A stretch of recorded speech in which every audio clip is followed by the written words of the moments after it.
guys, it's Alicia here from We to 3, back with another Trying to Conceive cycle update. Now, if you didn't catch my midweek update, I am officially at the start of our Trying to Conceive for cycle number 13 officially. AF arrived, I believe it was Tuesday, so I am currently on cycle day 6 today, which is Sunday. I film Sundays and I put up Mondays, so tomorrow I will be cycle day 7. As for last cycle and how I'm feeling about it being a bust, I kind of expected it based on our timing. It wasn't great during last cycle, mainly because I had a weird instance where all of my OPKs around the time I ovulated were full positives or close to full positives. They weren't ever like building up to it, so it was really hard to know when I was actually ovulating last cycle, which explains why our timing was kind of poor. The other thing I'm officially worried about is that something in my uterus is blocking my tubes. I have had at least like 3 or 4 successfully ovulating cycles since I've been having irregular cycles for my PCOS, and at least 3 of those had very good timing as far as our baby dancing goes. So I know that it was possible for me to get pregnant in those cycles, and there's a good chance it was probably like my egg development or something to do with like my uterine lining not building correctly during those cycles in order for an egg to implant. But at the same time, it kind of seems like if I've had at least those couple, I didn't have that much trouble getting pregnant when I tried last year and hadn't been diagnosed with PCOS, and that was like our timing and it was all fine. So my thought is like, at least we need to rule out anything wrong with like my actual tubes and uterus before we keep moving forward. You heard me talk a little bit about in my update the fact that my doctor had approved for us to get an order for an HSG ultrasound. Since my last update, I did talk to my naturopath again, my OB, and the office of the person who's going to be doing my HSG ultrasound. Yay! I got all scheduled. It's this coming Thursday, and I am super excited. I know it's supposed to be painful, so I don't have any expectations that it's going to be all sunshine and rainbows, but I am super excited to make sure that my uterine lining is free of like fibroids and that my uterus shape is normal and that my tubes are clear. I'm also really excited about the fact that you have increased fertility for the next 3 months after doing an HSG ultrasound. I really think that this is going to be, if not this cycle, I think this is going to be what does the trick for me personally. Something about how my miscarriage went last year makes me feel like it had an effect on my tubes and or my uterus, and so if everything comes back normal, at the minimum it will flush everything from my tubes and like make sure that they're all set and ready to go to have a baby and to like successfully conceive. If something does come back abnormal, then we will have found out about it and we can take steps to fix it so that I can get pregnant. So this HSG ultrasound means a lot to me. It really does feel like we're turning a page and that this is like one of the last things that we can do before we move on to Clomid. So I will probably also do an update on Thursday with how my HSG goes. For those of you that may or may not have had one before, you can find out a lot about it just by Googling, but I'll be able to pretty much tell, and the radiologist will, I believe, be able to tell me that day how it went. It's not the same kind of situation, I don't think, where it's like a regular ultrasound where the ultrasound tech can't really tell you anything. I think they tell you while it's happening, or they like come in and talk to you about it afterward. So that's really nice. I'm pretty sure I'll be able to know the results of it right away.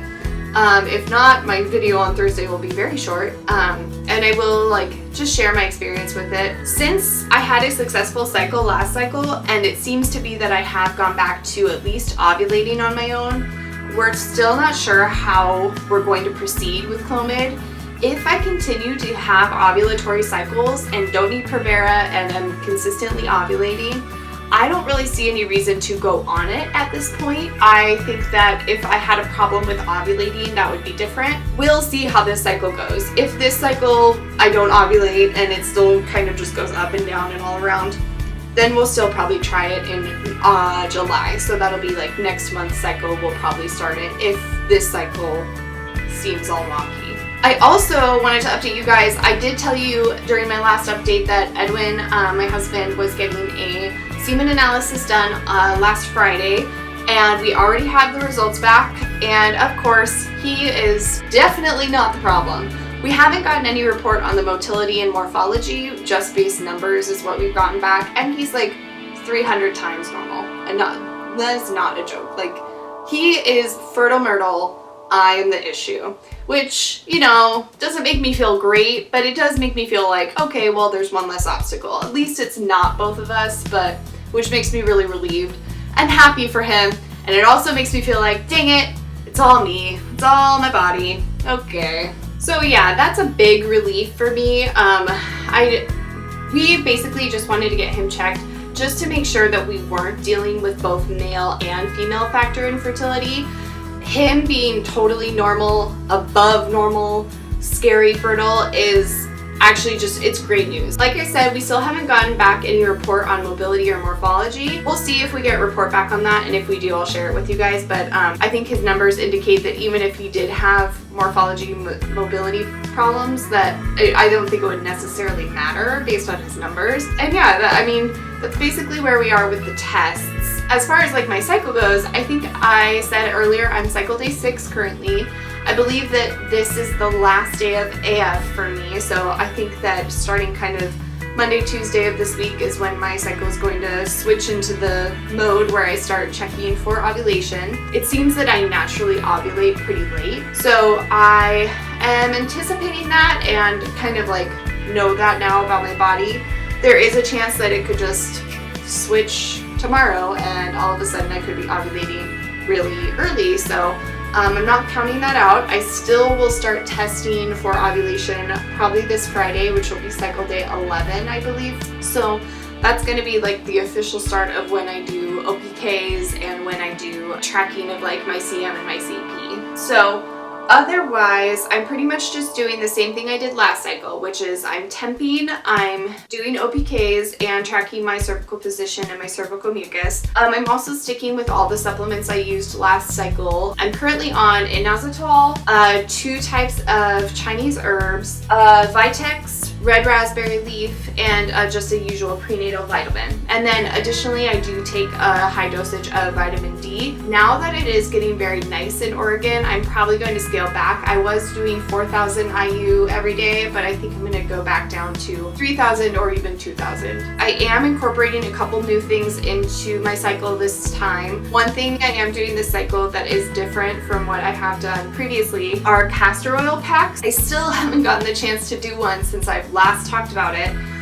because you're not supposed to do them after you ovulate and during your cycle. Like, so I have to wait for AF to be completely over before I do one. The castor oil pack I will probably do a special video on. I have it sitting by my bed, like kind of ready to go whenever I notice that AF is gone so that I can do one. I'm probably going to do one tomorrow night, if not this evening. It just kind of depends on like what I'm noticing as far as AF goes. I'll link a video that I watched on how to do one on YouTube below, and that will give you like a ton of instructions.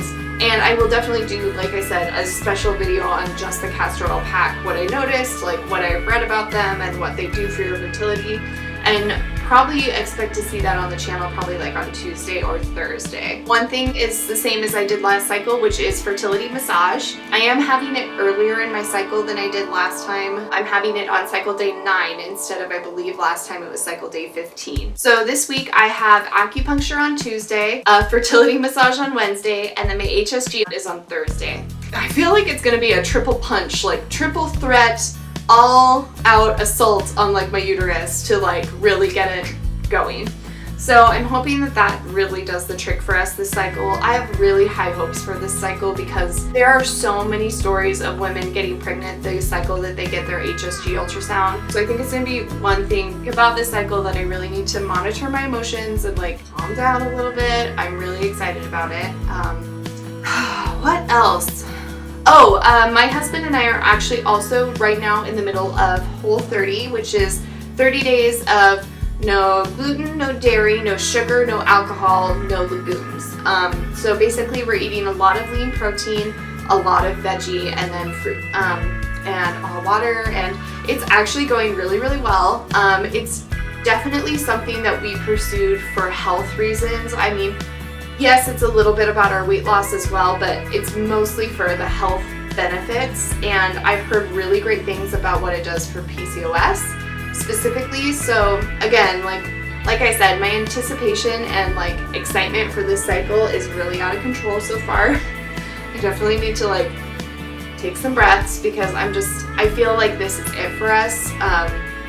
It's one of those cycles where I'm doing everything right, and then I have an anticipation that it may not be our cycle, and when that happens I'll probably be really sad because it's a cycle where I feel like I've done everything. Why? I've done all the stuff I'm supposed to.